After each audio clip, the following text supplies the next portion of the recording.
السلام علیکم ورحمۃ اللہ وبرکاتہ۔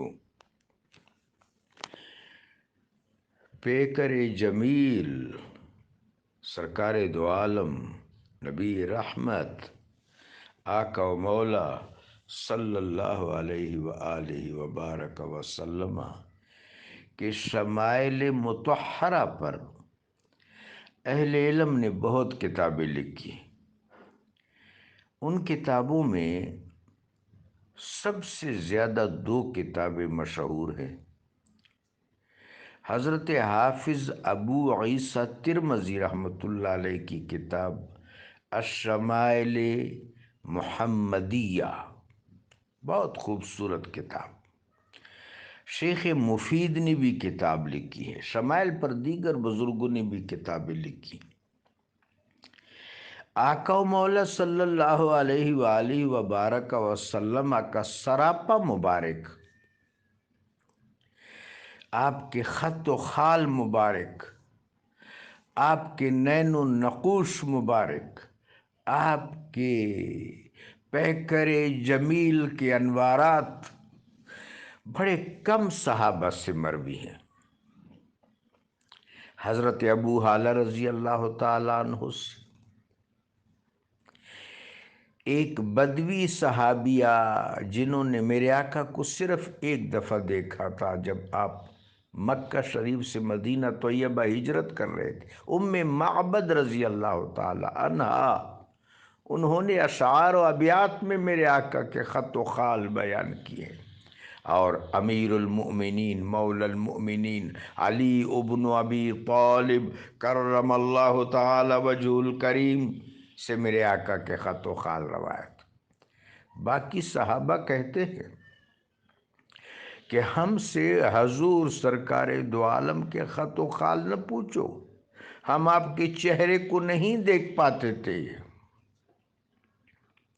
ہم جب سرکار دو عالم کے چہرے کی طرف دیکھتے تھے تو ہماری آنکھوں اور آپ کے چہرے اقدس کے درمیان نور کا حالہ حائل ہو جاتا، ہم نہیں بتا سکتے۔ ہاں، خال خال روایات ہیں، جیسے سیدنا جابر بن عبداللہ انصاری رضی اللہ تعالیٰ عنہ فرماتے ہیں کہ 14ویں کا چاند بدر اپنی جوبن پر تھا، میں مسجد نبوی شریف میں تھا، سرکار دو عالم ام المومنین حضرت ام سلمہ سلام اللہ علیہ کے حجرہ مبارک سے نکل آئے آخری پہر کی نماز پڑھنے، تو حبیب پاک علیہ الصلاۃ والسلام نے ایسا امامہ شریف سر انور پر زیب کر رکھا تھا جو کالا امامہ تھا اور اس میں سرخ دھاریاں تھیں۔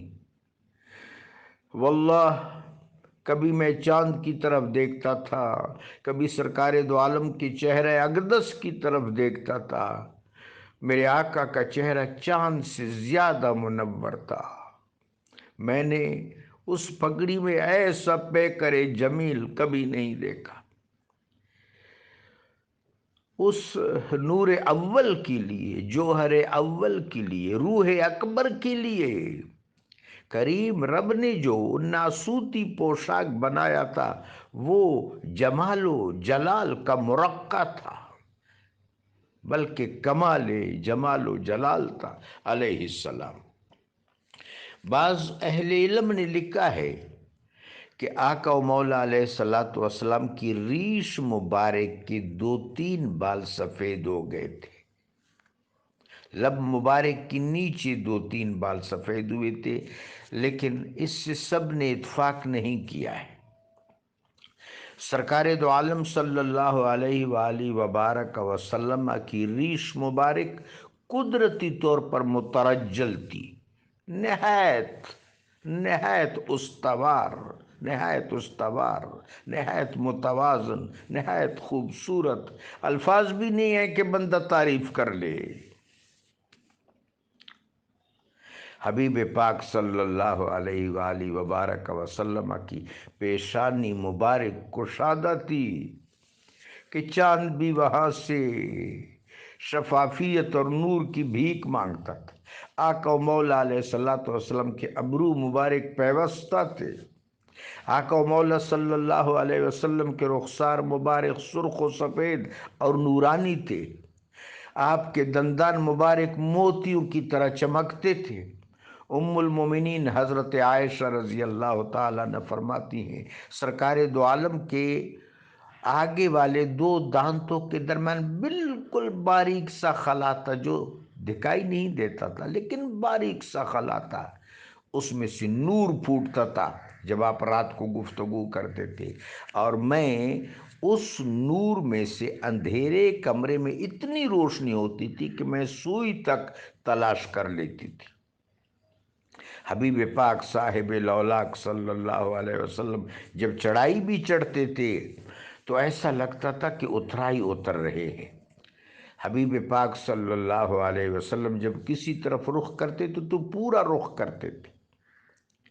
کوئی بھی شخص میرے آقا و مولا علیہ الصلوۃ والسلام سے ہاتھ میں لاتا تھا تو آپ ہاتھ مبارک چھوڑاتے نہیں تھے جب تک وہ خود نہ چھوڑ لے۔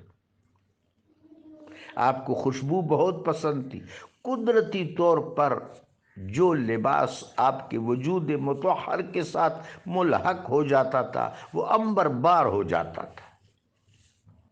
ہاں، حج اور عمرہ کے موقع پر آقا و مولا علیہ السلام قصر فرماتے تھے۔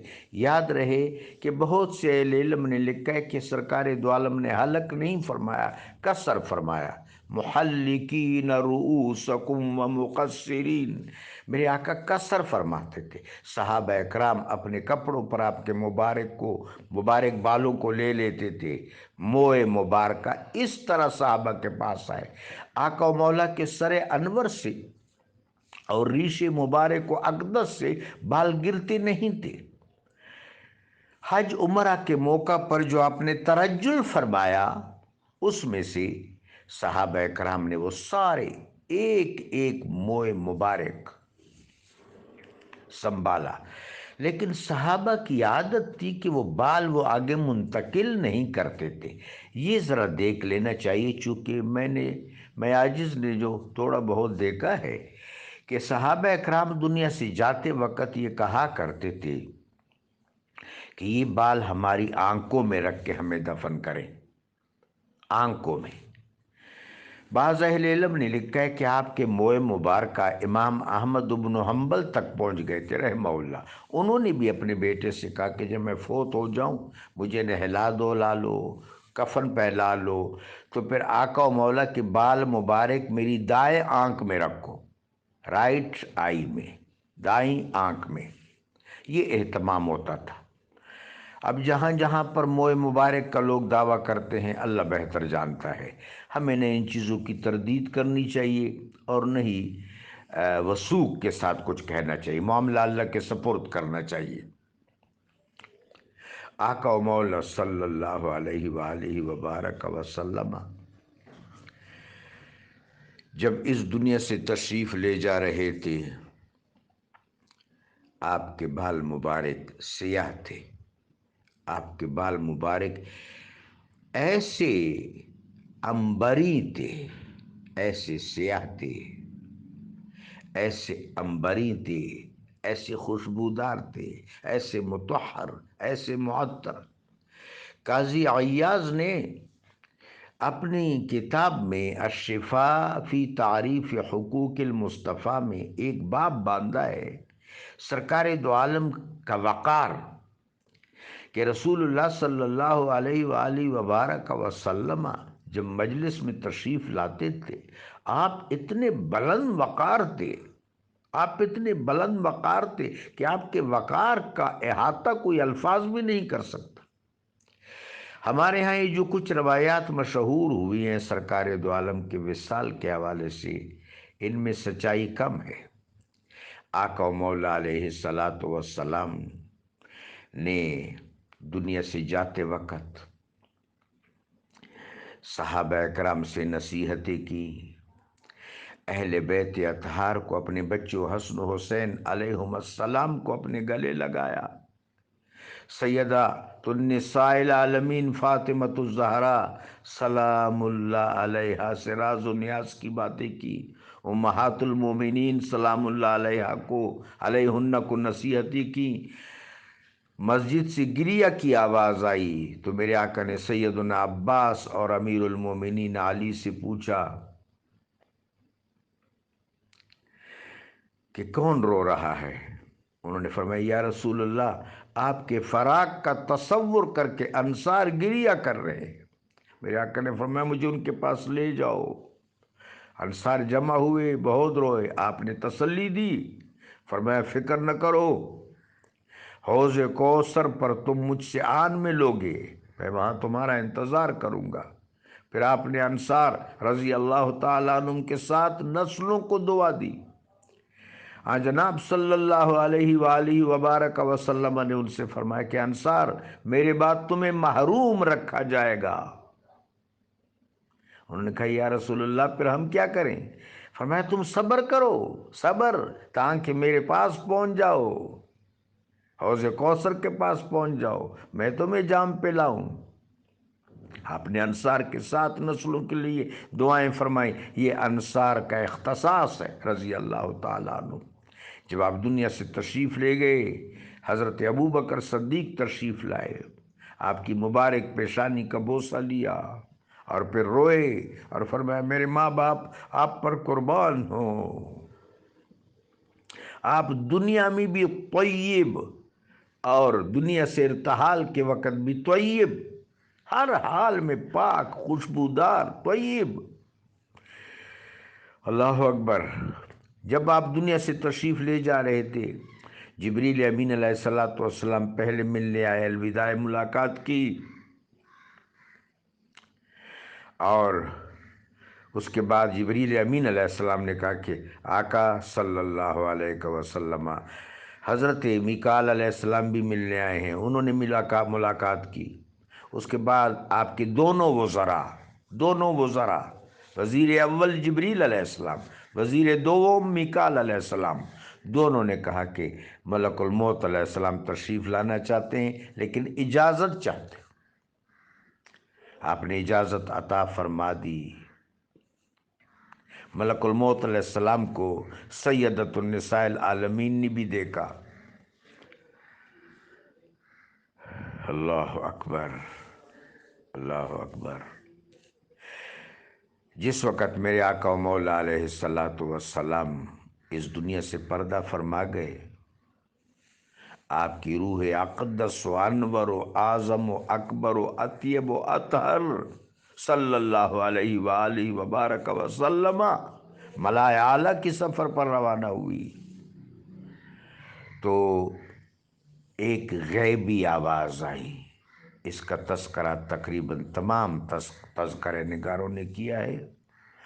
ہمارے ہاں جو سیرت پر کتابیں لکھی گئی ہیں ان میں قاضی سلیمان منصور پوری نے، میں اردو کتابوں کی اس وقت بات کر رہا ہوں، سیرت پر ہمارے ہاں اردو میں جو نگارش کی گئی ہے ان میں سید سلیمان منصور پوری، سید سلمان ندوی کی بات نہیں کر رہا، سید سلمان منصور پوری اہل حدیث عالم تھے، انہوں نے بھی کتاب میں اس بات کا تذکرہ کیا ہے۔ یہ آواز تھی، اہل علم میں سے بعض نے لکھا یہ خضر علیہ السلام کی آواز تھی، بعض نے لکھا ہے کہ رجال الغیب کے سربراہ کی آواز تھی، بعض نے کہا ہے کہ یہ رب جلیل کی آواز تھی، رب جلیل کی آواز۔ رب جلیل نے اہل بیت کو تسلی دی۔ میرے آقا و مولا صلی اللہ علیہ وآلہ وبارک وسلم اس دنیا سے جاتے وقت خوشبودار، خوشرو، پاک، مطہر، نورانی، پیکر جمیل، بقع انوار، آپ کے بال مبارک خوبصورت روشن سے آتے۔ ہاں بعض اہل علم نے لکھا ہے اہل آثار نے لکھا ہے کہ 3 مبارک لب مبارک کے نیچے کچھ نیچے وہ سفید ہو گئے تھے، لیکن اس پر اتفاق نہیں ہے۔